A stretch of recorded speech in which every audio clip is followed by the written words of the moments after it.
and it was important for me that I married someone who would support me, who will not be intimidated by my own success. I demand not because I'm a woman, I demand because my quality of work shows I can do the job. The waiting the girl they do, she they use pencil, they chook herself.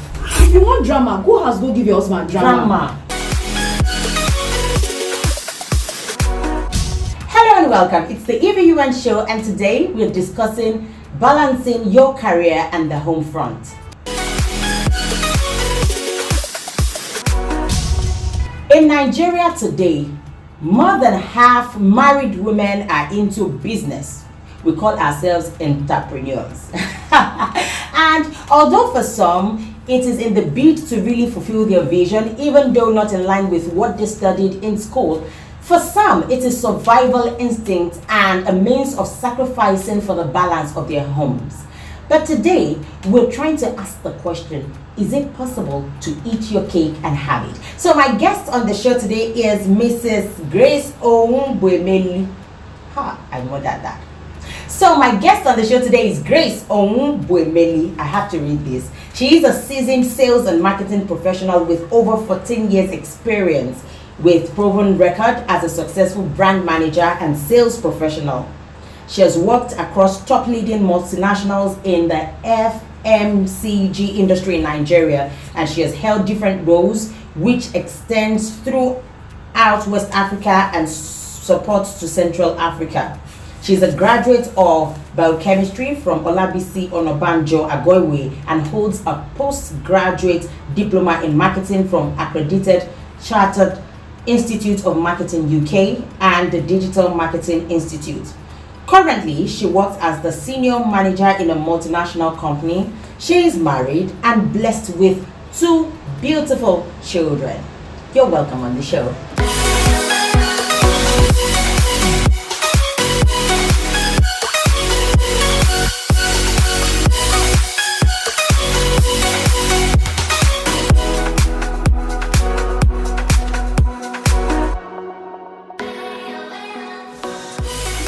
Mrs. O. Hi, Ebun. Welcome on the E.B.U.N show. Thank you so much. First, something don't bother me. Every married man we don't born that has been on this show has been mother of 2. One I know they born. Well, it wasn't intentional. I think I wanted to have twins first and then continue, but after the experience, I give myself grace. It's sweet. After the experience, I just decided that, Was it the pregnancy experience or the No, birth? I had great pregnancy. I didn't even have morning sickness. I didn't add weight. I wore the same clothes back to back. You're one of the lucky ones in pregnancy. And then my labor also wasn't very long. So, but as they just grew up, their wahala is just too much. Their wahala. So I just said, guys, like that's what you can handle. Yes. Talking about parenthood, right? Yeah, parenthood, and also I feel you have to be responsible for your children, and it requires a lot, mentally, physically, financially, and all that. So when you've done it the first time, the second time, there was a time we were doing our family financial review, and then when we did our school fees, I told my husband, this is the school fees we're paying for next time. And I said, let's take it easy. Let's calm down. Because sometimes people say, hey, keep better, as though it's the community that will help you train the children. And they say, don't worry, God will provide. And I'm saying, see, it's not just even about the money alone. That's people don't really think about it. They like when they come into your house, children are running all over the place. But for me, you want to give each child the best quality of life that you can afford. So, and when you see that according to your pocket it's 2, you stop at 2. So that's basically what happened. So we decided to, though we want to go the 3rd one, we don't know yet. Okay, God takes us to the next level. We'll probably have a 3rd one. So let's get to the topic of the day. I've introduced you already, and I know that you're successful at what you do. Praise God. Yes, I know. Because talking about success, you are not just a staff, you are in the management. So you must have gone through the ladder, you must have risen, and I'm sure it just didn't come by luck. So we're going to be delving into your private life.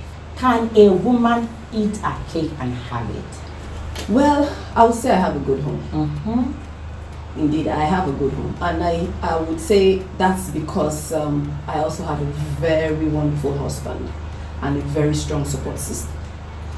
So the question was, can a woman have both? Yes, so is it possible to have be successful in your career and also have a very good home? I think it's possible, but there's a but. The but there is you need to be intentional. There will be time for sacrifice, and you also need to be very clear on what you want. So from the beginning, or from the beginning, I always tell people, you were first an individual before you became married. So as an individual, I'm clear you should have your ambitions, your goals, what you want to do, and so when you are on your way on getting married, those are some of the things you should have a conversation with your husband about, so that you know if this person will be able to accommodate your dream and your vision in his own. It's very important, because if we talk to our mothers who also probably started and have to stop halfway, they didn't have this type of conversation, and also the culture didn't help them. So it's not that it has totally changed, but we are more open, we are more vocal about it compared to our mothers and our grandmas. I knew then the profession back then was either you were a teacher or you are a caterer or something like that, where you can always come back home and be available for your children and your family. But right now, if I look at what is happening in our generation, everybody's bringing something to the table. Sometimes it can be 50-50, 70-30, depends on what works for each family. So I think having that conversation is important. So for me, my husband knew I was very career focused and driven, so he knew, and it was important for me that I married someone who would support me, who will not be intimidated by my own success, who doesn't see me as a competition, but rather as a partner. So I become the president today. My husband would gladly be, at the back cheering me. He's my greatest cheerleader, so not everybody has it like that. I'm sure there would be a lady out there who had this conversation. And because the man wanted to marry a fine lady, agreed to everything at the beginning, and then they get into the marriage and it's no longer the same story as the starting. Exactly. Then there's another scenario playing in my head that, okay, at that point, this is a guy I love, I'm willing to get married to, and you have that conversation and he's saying, maybe to a certain extent, I can't let you go beyond this. Some men will boastfully tell you, my wife has to be a full housewife. Are you saying then that having had this conversation and the guy is saying, see, you can't go all the way in your career, you should leave? Is it that easy to leave though? Well, it's not that easy to leave. I remember I was close to someone, on this getting to know each other journey, and he's from a very wealthy home. He's an Igbo guy, very wealthy, and I saw his brother's wife. They allowed their wives to go to school, But what I noticed was that by 300, 400 level, immediately they get married and they start having kids. The ladies drop out of school, They just stop school. They don't even finish. They don't finish. And then the question is, Grace, what are you looking for in this life? There's money. That cannot we give travel you. Abroad. And I was like, that one too, deal. Yeah, that one day. But the thing about it is that would I get fulfillment sitting at home doing nothing, always having to ask you for money, And so I had that conversation with him. He said he already told his family members that this one that you people are seeing around me, if I marry her, before I come back from the office, should have turned my house to a hospital, because then I was about going into school to become a doctor. Said she would turn my house to a hospital. That all this family theory, you may not work with this person, So I made it clear as early on, even before things became serious. So I think you just have to ask yourself, what are the things that are important to you? That you can't compromise. That you can't compromise, because remember when you get married, you also have your own family. Do you understand? And sometimes it is expected that you should be able to take care of your own family. So is it all the time you go and ask him to give you money to take care of family issues? Maybe the first 2-3 years he can oblige you. By the time the kids start coming, of course the expenses will increase, and if the needs of your family keeps coming back to back, a time will come when he say he can no longer foot it, and then does it become a bad son-in-law, a bad husband? So you also need to know what are those things that are important, that you cannot trade off. So, and I think it's not as if it's all rosy. When you get into it, sacrifices will be required.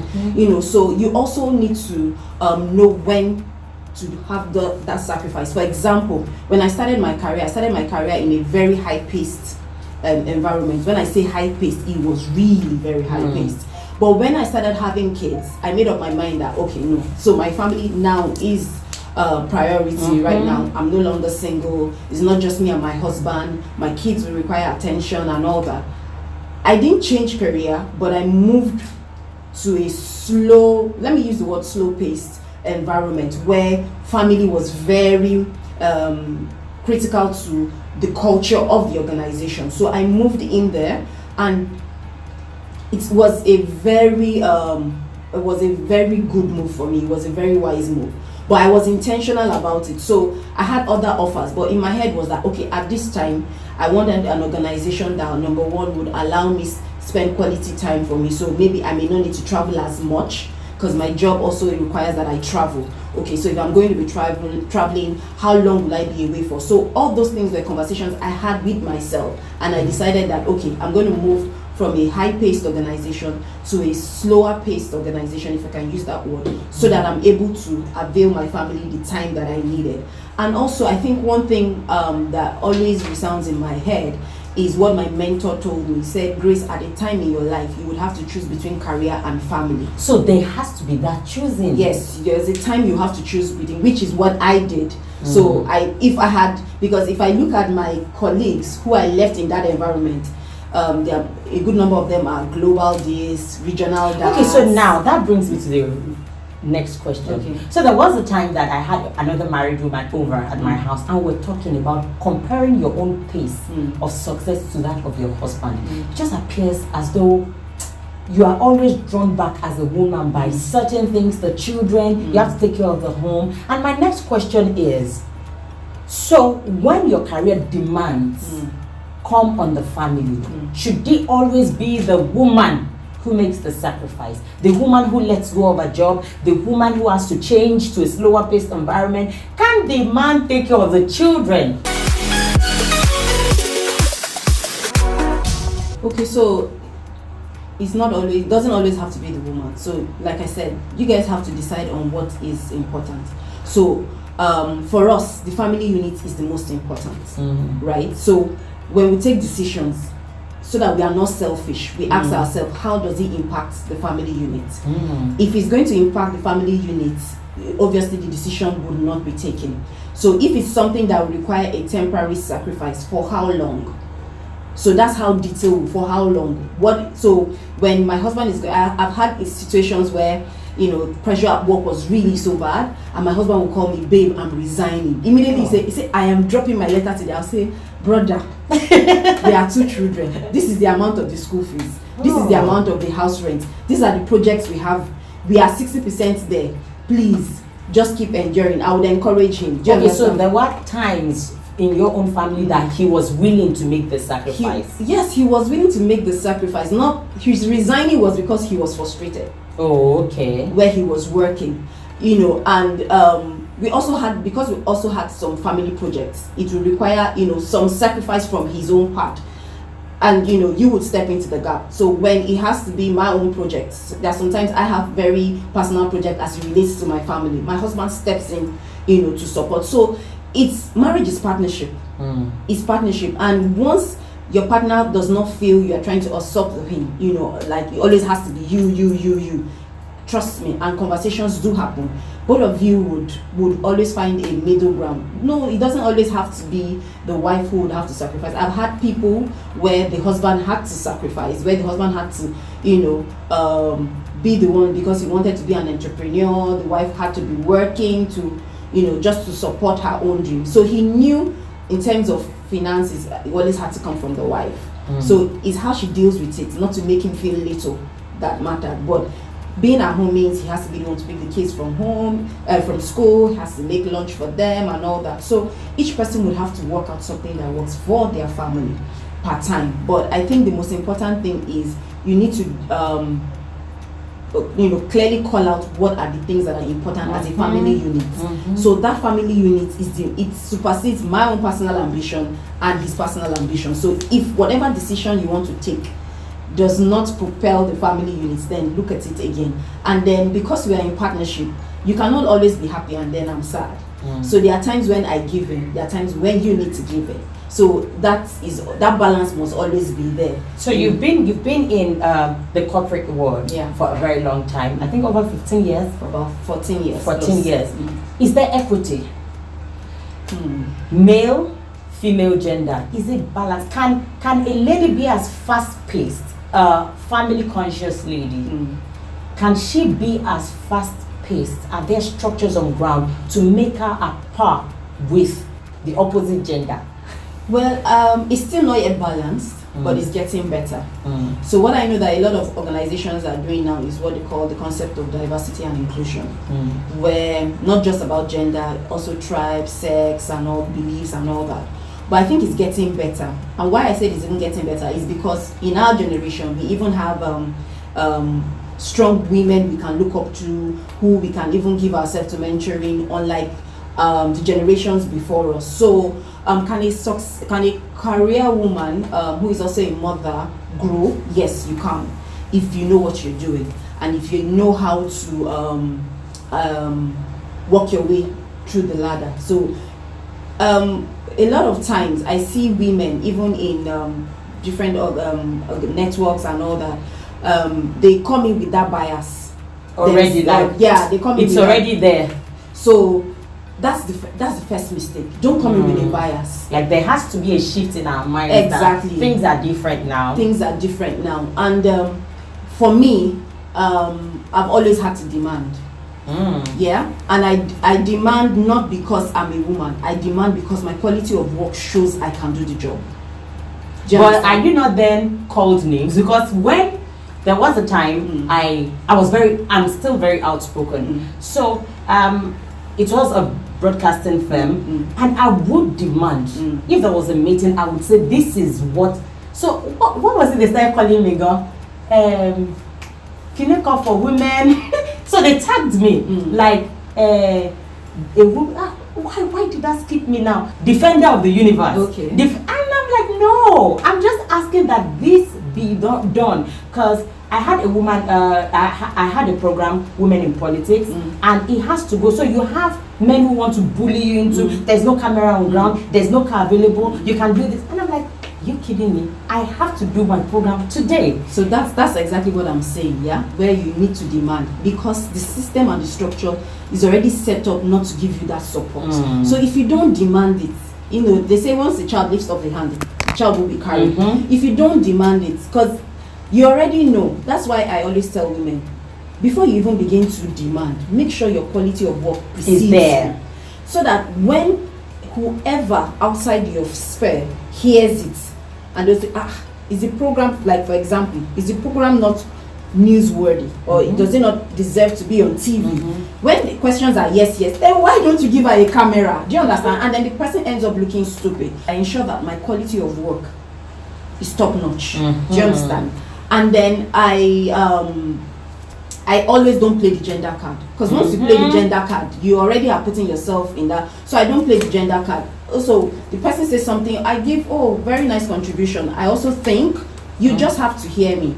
Do you understand? And then who cares about labels? Who cares about tags? As long as, number one, I'm getting through to what I want to do, I'm getting results, I'm being recognized for it, you can call me defender of the universe. Oh, You can call me anything you like. Number one, I'm getting fulfilled, I'm getting results, and I'm getting paid. Now, like this, you mentioned something about quality speaking. So even in politics, you see there has to be allocation for women, a certain percentage. I think we also need to address that as women, to not think we deserve to be given something. This entitlement mentality, when you're not even qualified for a certain position, and you're saying, because I'm a woman, there's an allocation for women, there's UN this thing that says a certain percent. I've seen that play out in politics, and I'm asking, what years of experience do you have? What have you done in the past? Or just because you're a woman, you're deserving of it? I think I've seen that happen on several occasions. So two things. First, the culture doesn't favor us. And then we also live in a society where meritocracy